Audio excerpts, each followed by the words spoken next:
We are the Childhood Collective, and we have helped thousands of overwhelmed parents find joy and confidence in raising their child with ADHD. I'm Katie, a speech language pathologist. And I'm Lori. And I'm Mallory, and we're both child psychologists. We combine the science of ADHD with the compassion of moms and bring you practical tools you can start using today. So hit subscribe and let's help your family shine with ADHD.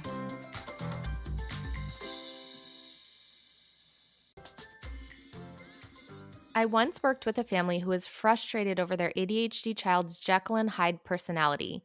Most of the time, their child was a sweet, happy kid, but at the smallest request, he could flip to an hour-long meltdown. After walking on eggshells for years, the whole family was super stressed, and his parents found themselves arguing constantly about how to best discipline him. If you can relate to this family's situation, you are not alone. That's why we created our online course, Creating Calm, to give you practical strategies to address challenging behaviors that are incredibly common in ADHD. And as a bonus, these tools will help the whole family get on the same page so there's less arguing in your home. Here's what Kate had to say after taking the course. Creating Calm has helped me really understand ADHD and given me so many practical tools to support my son and make our days not such a battle. I've read so many books, but they just didn't give real life examples and tools. This course has been so worth the investment and something I'll keep coming back to revisit. A year from now, you're going to wish you had started today.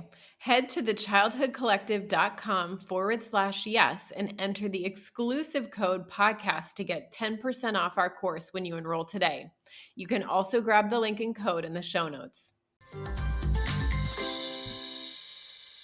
A question that we hear often from parents is, how can I grow my child's executive functioning skills? And we love this question because We do. it means that parents are understanding just how important these skills are when we're supporting our kids with ADHD.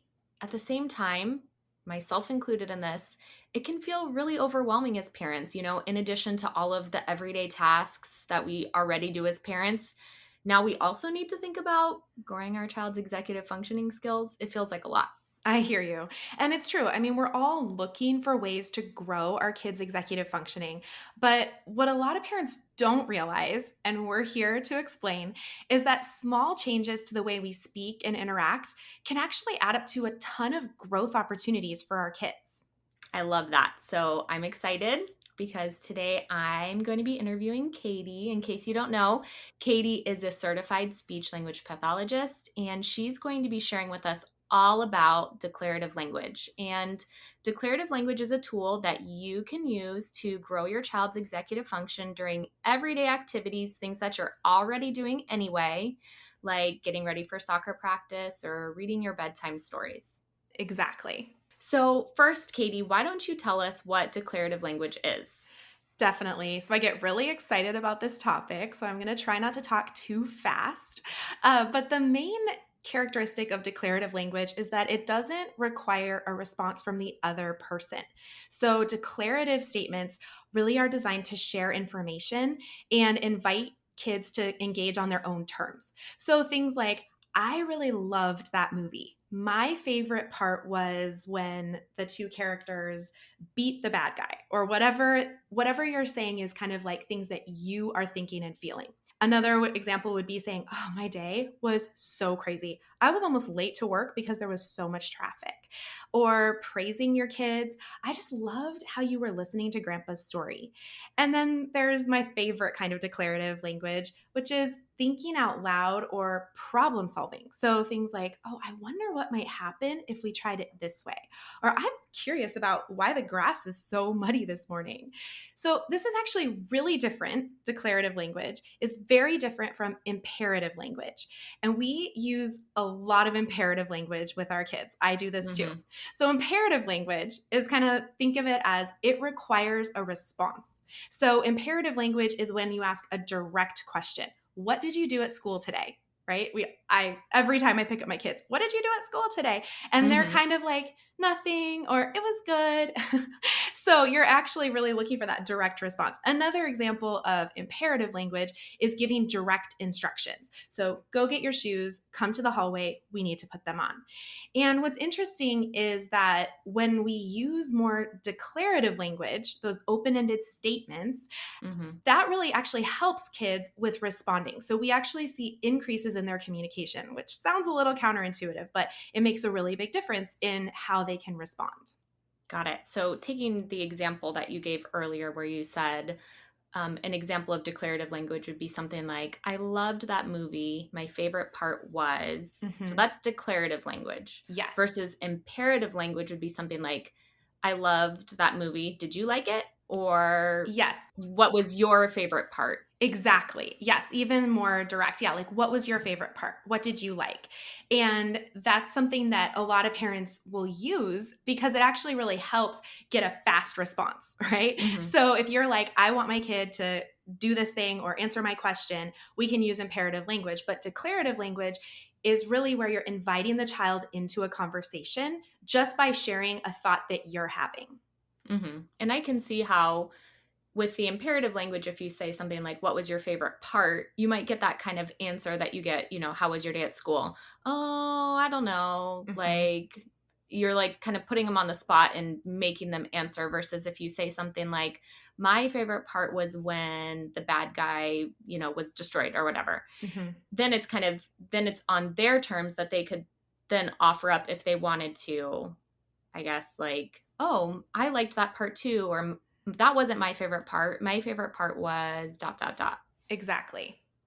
Got it. So I love that explanation. So for parents who are listening, is imperative language something we should just avoid altogether then? I would say no, because imperative language is really important and it's essential for certain situations. So I think about the morning routine and we are trying to get out the door. We this year have to leave by 7:15 in the morning and I'm trying to remember lunches, water bottles, everyone's signed permission slips.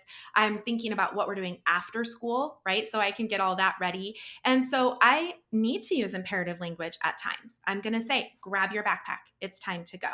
And so I think there's definitely times when we do this, and we don't want parents to have any sort of guilt about using imperative language because it's very functional and it's very necessary. And another thing that I saw a lot when I was working in private practice is that I would have parents come into my session and a lot of my sessions included the parents, and we would be sitting on the floor playing or sitting at a table. And I would notice that the parents were using a ton of imperative language. They would ask direct questions constantly. What color is it? Give that one to Katie. Tell her what you're doing. And I think the reason why they were doing that is because they really wanted to get a response. They kind of wanted to show me what their child could do. And it's true that that is a way to get your child to talk more in the moment at times. But what we would see long term is it doesn't lead to as much back and forth. It feels awkward to Hmm. say, oh, I love this piece. This one's my favorite, and then just wait a second. It Hmm. feels weird. It's better to be, it feels more natural, I guess, to be like, oh, I like this one. Which one do you like? Where should we put it? And kind of instruct.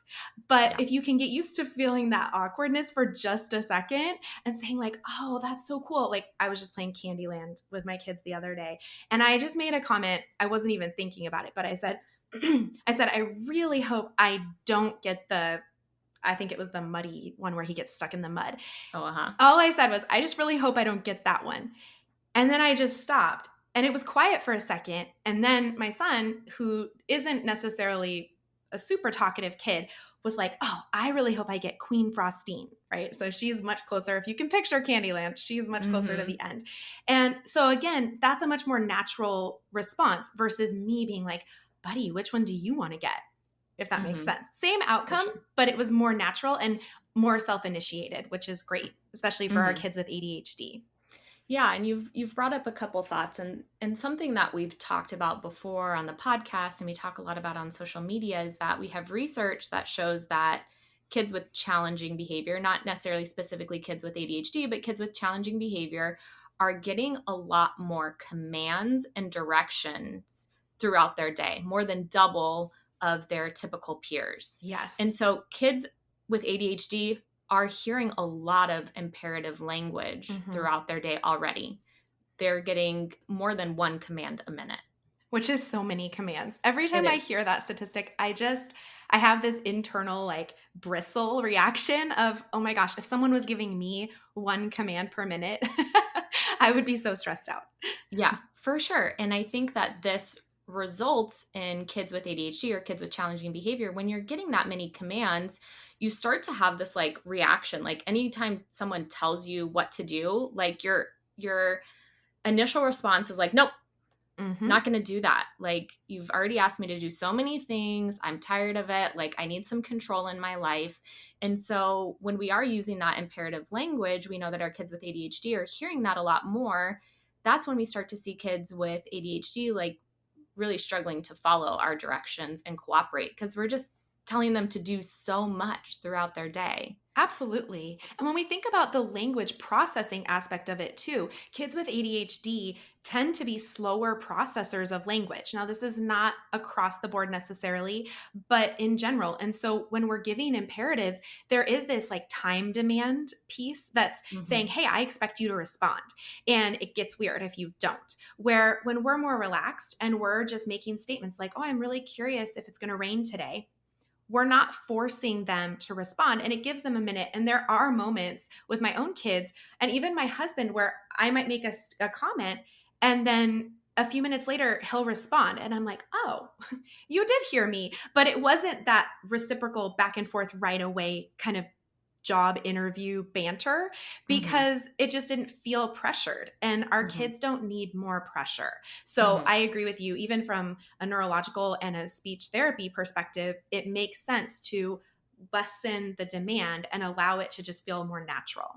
I love that. And I think that a lot of the times our end goal can be the same, right? Hmm. Getting our child to pick up their room or getting our child to share about their day. But Hmm. if we can do it in a way that's like one less demand, one less command throughout their day, I think that feels better when it comes to connection, when it comes to the relationship, when we already know our kids are getting so much of that.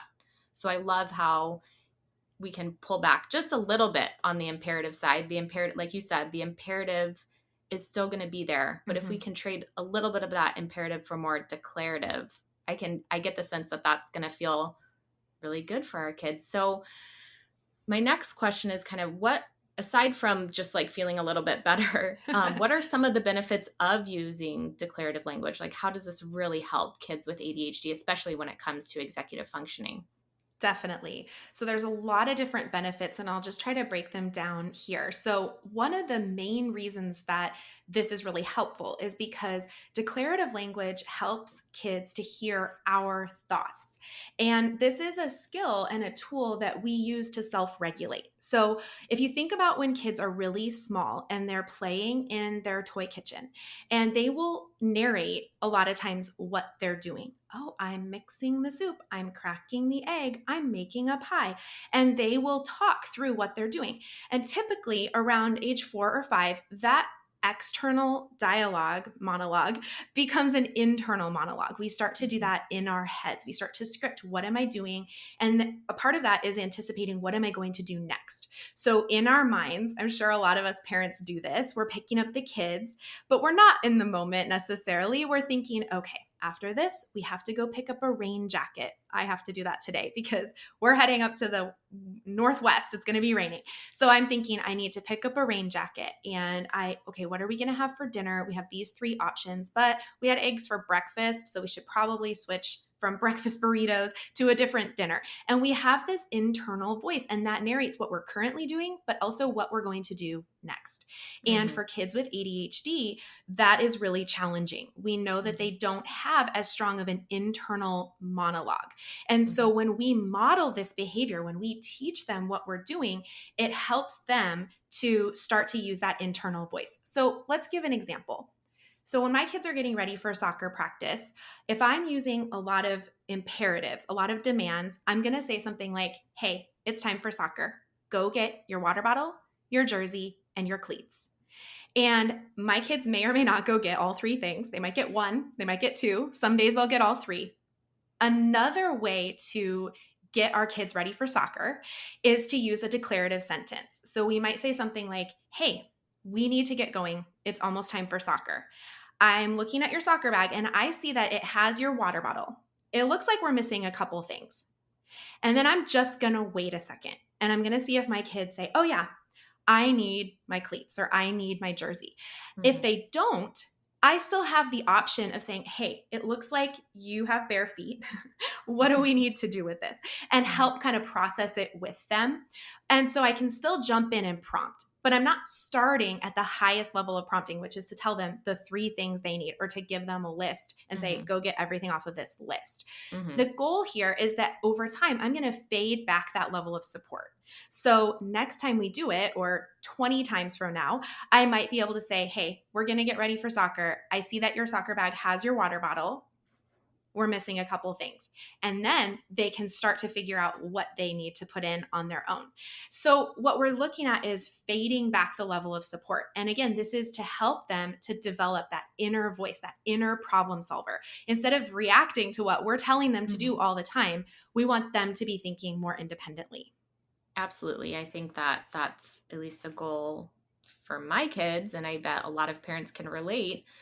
I want to be always growing my child's independence with these things. I'm not always going to be there telling them exactly what to pack. So, Yes. little ways over time that I can help increase my child's independence. Mhm.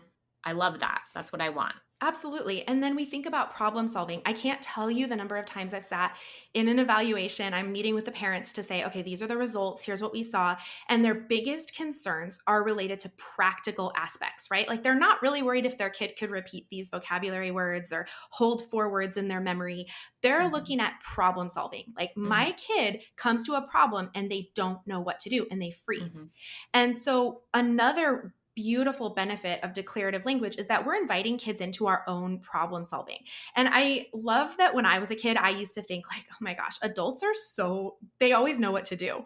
And I Mhm. laugh now. I think that's absolutely hilarious. There's a movie, I think the second Frozen, and he talks about like, when I am grown up, I'm going to know everything and it's all going to be so easy. And every time I hear it, I laugh. My kids laugh because they like Olaf and I laugh because I'm like, yeah, haha, right. So Mhm. this is something that we don't realize, but the reason it seems like adults know what to do is because we do it in our own minds. We don't show our kids what effort it is to problem solve and change and adapt throughout the day. So, an example of this might be like you're driving home, and of course, the main road you need to take has, a road closed sign. And as a parent, we're just internally solving this. Okay, I'm going to turn right. I need to do this. But if we bring our kids into it, if we show them what we're going to do and we say, oh my goodness, this road is closed. Okay, I don't want to sit in this traffic. Your brother has to go potty. Let's just turn, but we're going to have to take this indirect way. And I know we were planning on having spaghetti for dinner, but I don't think we have time. So we'll probably just switch to pancakes because that's easy. I'm on a breakfast kick today, I think. I must be hungry. But then, hey, I'm going to call your dad and see if he's available to start mixing up the pancakes. So I'm problem solving out loud. And as kids start to observe you doing this, you can start to fade back again what you're problem solving. So I might say Mhm. something to my kids like, oh, the road is closed. I'm not sure what to do. And again, just see if they can come up with, hey, mom, we can turn this way, or we can go this other route, or, oh, we're not going to have time to make spaghetti. We're just going to be in too much of a rush. And then just wait. Let it be awkward. I promise you, what you're going to see is they might jump in. And if they don't, no harm, no foul. You can, again, model the problem solving that you're going to do. So, this Mhm. is really helpful. And we think about what do we want for our kids? We want them to be flexible. We want them to stay calm under pressure. We want them Mhm. to be able to adapt to changes, close roads, and other things throughout their day. And so, when we model this behavior for them, externalizing our inner monologue, we're really helping them to see what that looks like.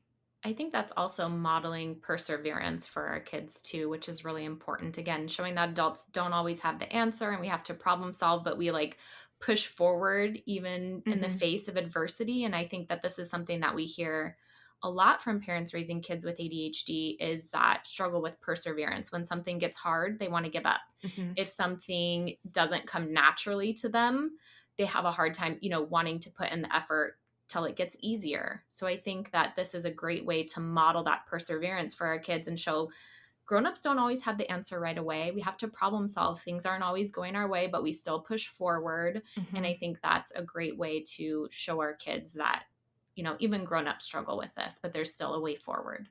Absolutely. Our kids assume, I think, a lot of times that we just know what to do. And I remember thinking that. I still have that thought, like, where's the grown up? I need help with this.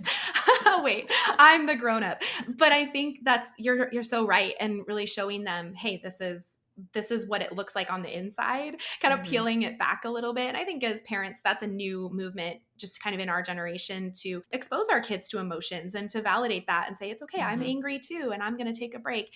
And that's something that maybe previous generations didn't know or weren't educated on what that looks like. And so that's Mhm. something that we can offer to our kids and really help. One other Mhm. thing I just want to mention about this declarative language is a question we get so often is social interactions for kids with ADHD. And so many parents are concerned about their child's ability to make a friend or keep a friend. And Mhm. so, one aspect of declarative language that I really like is it's a really nice way to build social reciprocity. And what I mean by that is when I was first starting out in speech, we would have a goal for pretty much every kid that would be like, they will ask 4 WH questions. So, like a who, what, when, where. So, I might have a little checklist and I might say, I went to the fair this weekend. And I expect this kid to ask me 4 questions about that. Where was the fair? What time did you go? And a lot of times kids would master that goal and it was okay. It wasn't great. I'll be honest. Like we've evolved a lot since then. That was 12 years Mhm. ago. But what the real goal and the real underlying thing that we actually want kids to do is to wonder about other people. And Mhm. so my little checklist of WH questions was actually not that functional. It really wasn't teaching the actual skill that we really wanted, which is for them to wonder about me. And what's really cool about declarative statements is that I'm not controlling the conversation. I might say something like, I'm so hungry. I'm sort of thinking about pizza. And that allows that kid to say anything they want about anything related to that or even off topic, right? So they Mhm. might say, oh, I love pepperoni on my pizza, or I don't even like pizza. I'm a tacos person. But it really allows them to have their own say in the conversation and Mhm. not me leading it. And what happens more often than not is it leads to curiosity because Mhm. now they're really thinking about it. They're really engaged in the conversation and they might say, oh yeah, have you ever had Barro's pizza? And then that again allows us to have this back and forth conversation. It's not contrived. I'm not sitting there with a checklist being like, okay, now ask me a who question, now ask me a where question, which Mhm. really isn't natural. And that's just not how we interact anyway. Yeah, it feels a little more genuine. For my kids, the last thing they want to do when they get home from school is homework. Totally. And the last thing I want to do after a long day of work is deal with the stress of meal planning, grocery shopping, cooking, and cleaning up the kitchen. Same here. We tried Hungry Root Grocery Service to help us eat balanced meals while saving time and money every week. It's been a game changer for our weekly meals and snacks, and I love that you can customize groceries based on your kids' or your family's dietary restrictions. Yes, my husband eats gluten free, and I love that I can customize groceries based on our family's needs. And not only can I get complete meals delivered, but I can also order my weekly groceries through them. And I'm always amazed at how my kids will try new things just because they came out of our Hungry Root box. Yes. It's easy to customize your box each week, and you can skip weeks whenever you want. For a limited time, Hungry Root is offering our listeners 40% off your first box, which is amazing. Just be sure to use the code Childhood Collective 40 so you can get the discount. We also have the link and the code in the show notes, so you can try Hungry Root today. One thing I hear from my friends is that their kids often think boring tasks like chores or homework are going to take forever. And in the same breath, their kids can play 2 hours of Minecraft and then complain that they just got started. Okay, I think that friend you're referring to might actually be me. I'm not naming names. One tool we all love and have in our own homes is Time Timer. At this point, I think we all have multiple time timers. For kids with ADHD, time can be a very abstract concept, and time timer helps by making time more concrete. It helps kids visually see the passage of time. And it can prevent those inevitable meltdowns when 2 hours of Minecraft just wasn't justification enough to ask your child to complete 5 minutes of chores. From homework to chores to screen time to daily hygiene to our own work, we love Time Timer because it is so versatile and their designs are cute too. A staple in our homes. If you have a child with ADHD, we know you need a time timer, and we have a discount code for you to use. So head to timetimer.com and use the code TCC to get the discount. You can also find the link and code in the show notes. So I think that hearing examples is really helpful for parents. Like, okay, I want to do this. I'm bought in. I love this idea of declarative language and that it doesn't have to take up a lot of time. And it's a great way to add a little executive functioning, skill building into the day. Can you give us some more examples of how parents might use declarative language throughout the day? Absolutely. So, when we kind of break it down, what are some of the main areas that parents, ADHD parents, are focused on with their kids throughout the day? And I want to give you some examples that go with some of those different scenarios. So, thinking about emotions, we know that big emotions are just sort of part of ADHD. And this has, again, to do with self regulation, our ability to be flexible, our ability to really judge, like, is this a huge problem? Because everything really truly does feel like a really big problem in the moment. And so, one of the things that we can do for emotions is modeling the label and the solution. So, a lot of people talk about labeling emotions, and that's a huge part of it. Just saying, oh, I'm so frustrated or I'm so disappointed. We want to take it a step further in our declarative language and add in, what am I going to do? So I am really working on this because I'm the kind of person that when I get frustrated, I tend to kind of like drill into the situation. So let's say I'm washing the dishes and I'm stressed out and there's tons of noise and my son is like throwing a football, which should not happen in the house. It almost hits me in the head.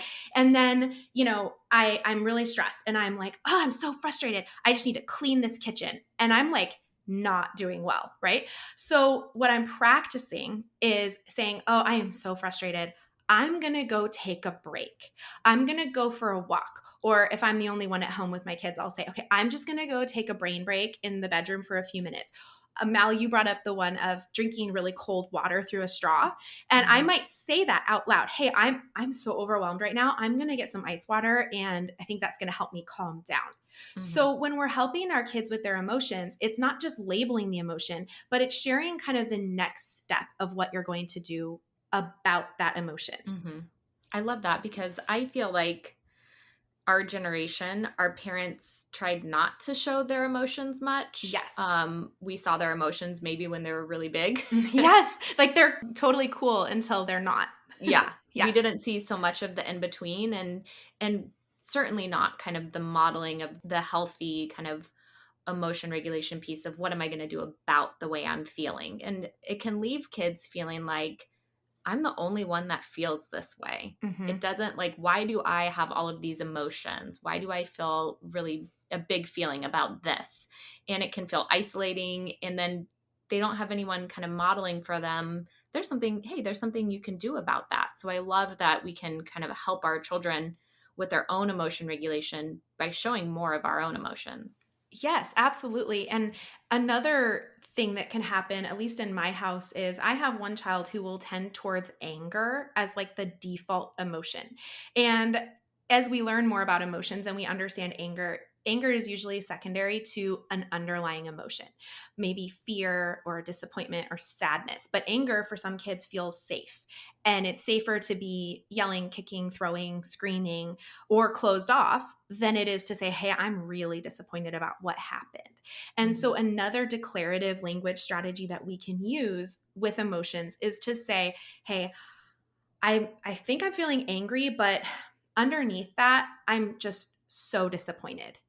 And modeling that, getting curious about, I'm actually feeling afraid. Like when you ran off into the street and I screamed at you, it was because I was so scared about what happened.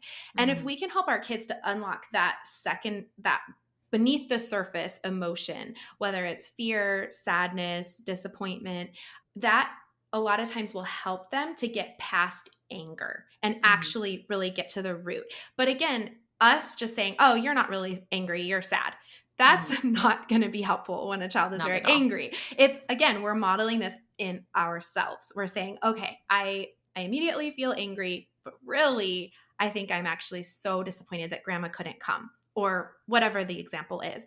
So keeping that one in mind can Yeah. be really helpful. Yeah, so it's a great way to kind of grow their feelings vocabulary. Give them a Yes. more specific language to use that helps grown-ups and other kids understand them better ultimately as well. Yes. So another big thing that ADHD parents are thinking about a lot is how can I connect with my child? In our online course, Creating Calm, we talk about creating 10 minutes a day in a perfect world where we connect with our kids one-on-one. And this can be really challenging.